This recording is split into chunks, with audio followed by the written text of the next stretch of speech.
வணக்கம் உறவுகளே, மகிழ்ச்சியான காலை வணக்கம். அது மாதிரி இன்னொரு விஷயம் என்னன்னு கேட்டீங்கன்னாங்க, நம்மளோட ஃப்ரெண்டுக்கோ நம்ம யாருக்கோ என்னே எடுத்துக்கோங்க, உங்ககிட்ட பேசும்போது நிறைய விஷயங்கள் இப்படி பண்ணணும் அப்படி பண்ணணும்னு சொல்றேன் இல்லையா?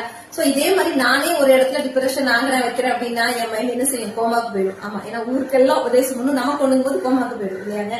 அது என்ன காரணம் தெரியுமாங்க? அந்த என்ன ரீசன்னா அந்த விஷயம் இன்னொரு நபருக்கு தானே. இப்போ நம்ம ஒருத்தவங்க சொல்லும் போது அப்படி சொல்லுவோம், அதெல்லாம் ஒண்ணு இல்ல, தூர விட, அதனால என்னடி இருக்கு, அதெல்லாம் ஒண்ணு இல்ல அப்படின்னு நம்ம சொல்லுவோம். காரணம் அந்த விஷயம் நமக்கு நடக்கல அப்படிங்கிற ஒரு விஷயம். ஆனா அதே மாதிரி நமக்கு நடக்கும்போது யோசிக்கணும், நம்ம அவங்களுக்கு என்ன சொன்னோம், ஆமா இல்ல அப்படின்னா அதான நமக்கும் அப்படிங்கிற மாதிரி.